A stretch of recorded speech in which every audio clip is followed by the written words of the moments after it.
اس میں کہتے ہیں کہ اگر کوئی درمیان میں چائے وغیرہ پی لیتا ہے یا اور کوئی کام کر لیتا ہے تو کیا حکم شرع ہوگا؟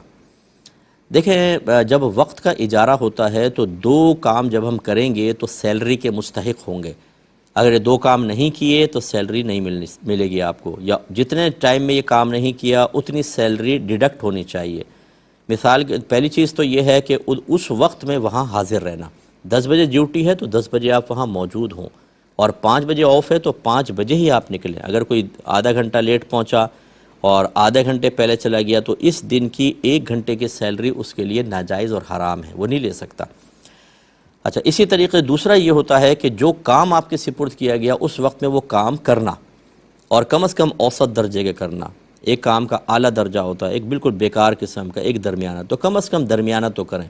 ہاں، اگر اعلیٰ طے ہے تو پھر اعلیٰ درجے کا کرنا ہوگا، ورنہ کم از کم اوسط درجے کا کریں۔ یہ اس صورت میں ہے کہ آپ بیٹھے ہیں، کام موجود ہے تو پھر ٹھیک ہے، آپ کام کریں۔ تیسری چیز ہوتی ہے کہ آپ آ گئے، وہاں پر بیٹھے ہیں، کمپنی یا آفس آپ کو کام نہیں دے رہا کچھ بھی، تو پھر آپ صرف اس ٹائم میں پورا وہاں بیٹھے رہیں۔ کام تو وہ لوگ نہیں دے رہے، سیلری کے ہم مستحق ہوں گے۔ اچھا، اب اس کے دوران کیا ہم اپنا ذاتی کام کر سکتے ہیں کہ نہیں؟ تو یہ دو طرح کے ہوتے ہیں۔ ایک وہ جو عرفاً کرتے ہیں، عرفاً کا مطلب یہ کہ آفس نے اجازت دی ہے، جیسے چائے پی لی، کو تھوڑی بہت بات کر لی، اٹھ کے کہیں چلے گئے، پانی پی کر آ گئے۔ اسی طرح نماز کا ٹائم دیا جاتا ہے، کھانا کھانے کا ٹائم دیا جاتا ہے، یہ تو آفس خود دیتا ہے، تو پھر ان کاموں میں تو حرج نہیں۔ لیکن اگر کوئی پی ایس ایل کے میچ دیکھنا شروع کر دے، کام چھوڑ کے بیٹھے ہوئے ہیں، پی ایس ایل کا میچ دیکھ رہے ہیں، تو پھر آپ نے، اس کا مطلب ہے کام چھوڑ کر اس وقت میں آپ ایک ذاتی کام کر رہے ہیں۔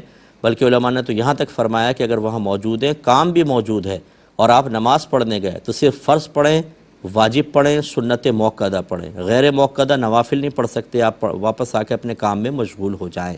تو یہ اس تفصیل کی روشنی میں ذرا دیکھ لیا جائے کیا معاملہ ہے۔ اچھا، یہ ہو سکتا ہے کہ آپ آئے، کام ہی نہیں ہے۔ اب کام نہیں ہے تو وہ آفس میں ٹی وی چل رہا ہے، اس پہ پی ایس ایل کا میچ چل رہا ہے، چلیں پھر آپ نے وہ دیکھ لیا، پھر تو مسئلہ نہیں، کیونکہ آپ وہاں حاضر ہیں اور کام آپ ترک نہیں کر رہے اس کی وجہ سے، بلکہ آپ تو ویٹ کر رہے ہیں کام آئے تو میں کام کروں۔ اس صورت میں پھر اس میں مشغولیت میں کوئی مسئلہ نہیں ہے۔ ایک یہ کہتی ہیں کہ کوئی ایسا آفس ہے جہاں ہر گھنٹے کا حساب لکھا جاتا ہے، مثلا 5 گھنٹے ڈیوٹی ہے تو 1 گھنٹے میں آپ نے کیا کیا کام کیا، دوسرے گھنٹے میں کیا۔ تو کہتی ہیں کہ کیا ایسا ہو سکتا ہے کہ 1 گھنٹے میں جیسے ہم زیادہ کام کر لیں اور دوسرے گھنٹے میں ہم اپنے آپ کو ریلیف دے دیں، یا کوئی کسی اور کام میں مشغول ہو جائیں، اور جو زیادہ کام کیا تھا اس کو یہاں ایڈجسٹ کر لیں؟ لیکن اس طریقے سے نہیں ہوگا۔ ہر گھنٹے کا، جب وہاں پہ کہا گیا ہے کہ ہر گھنٹے کا الگ حساب ہے تو ہر گھنٹے کا علیحدہ ہوگا، آپ اس کو نہیں کر سکتے۔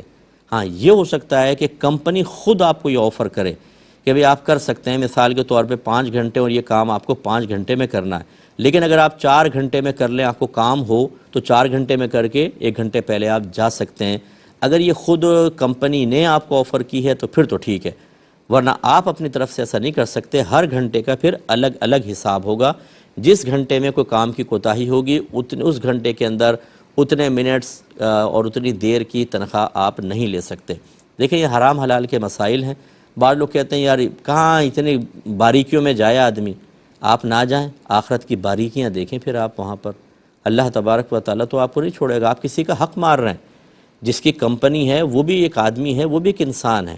اب میں آپ ہی سے پوچھتا ہوں کہ فرض کر لیں اگر آپ کی کمپنی ہو اور آپ کا ایک امپلائی 1 گھنٹے لیٹ پہنچے اور 1 گھنٹے پہلے نکل جائے، کام پڑا ہوا ٹیبل پہ، اور وہ پی ایس ایل کے میچ دیکھے، تو آپ کی حالت کیا ہوگی اور آپ کا کیا فیصلہ ہوگا؟ تو اس کا مطلب یہ ہوا کہ جو اپنے لیے پسند کریں وہ دوسرے کے لیے بھی تو پسند کریں۔ تو یہی ہمارا مذہب کہتا ہے، اس سے ایمان کی کاملیت حاصل ہوتی ہے۔ نبی کریم نے فرمایا کہ جو اپنے لیے پسند کرو، اپنے مسلمان بھائی کے لیے پسند کرو، تمہارا ایمان کامل ہو جائے گا۔ تو اس لیے اس کو فوراً معمولی سی بات کہہ کر، جی یہ اتنی باریکیاں کہاں ہیں دین کے اندر یار، اتنی چھوٹی چھوٹی باتوں کا خیال، جی یہ چھوٹی چھوٹی باتوں کا، جہاں حقوق العباد کا معاملہ ہوتا ہے وہاں تو بہت ہی چھوٹی چھوٹی باتوں کا خیال کرنا ہوتا ہے۔ اللہ تعالیٰ اپنے حق کے سلسلے میں اس نے اپنے ذمے پہ لازم کر لیا، چاہے تو سزا دے چاہے معاف کرے، لیکن بندوں کے سلسلے میں اس نے اپنے اوپر لازم کر لیا کہ جب تک مظلوم راضی نہیں ہوگا اللہ تعالیٰ ظالم کو نہیں بخشے گا۔ اس لیے یہاں تو بھائی بہت ہی باریکیوں کا لحاظ کرنا ہی ہوگا۔ ایک یہ کہتے ہیں کہ کسی شوہر نے بیوی کو نکاح نامہ ہاتھ میں پکڑایا اور کہا کہ آج سے تم آزاد ہو، تو کیا طلاق ہو جائے گی؟ جی بالکل ہو جائے گی، کیونکہ جب لفظ آزاد طلاق کی نیت سے کہا جائے تو طلاق ہو جاتی ہے، اور اگر لڑائی جھگڑے میں کہا جائے، اب چاہے نیت ہو یا نہ ہو، یا بیوی مطالبہ طلاق کر رہی ہو کہ مجھے چھوڑ دو، مجھے طلاق دے دو، اور شوہر نے اس کے جواب میں کہا میں نے تمہیں آزاد کیا، ان دو صورتوں میں تو نیت کی بھی ضرورت نہیں ہے، جھگڑے میں اور مطالبہ یا مذاکرہ طلاق کی صورت میں۔ اس میں یہ ہے کہ جیسے نکاح نامہ پکڑایا اور کہا آج سے تم آزاد ہو، تو یہ ظاہر کر رہا ہے کہ وہ طلاق دینا چاہتا ہے، تو بالکل طلاق ہو جائے گی۔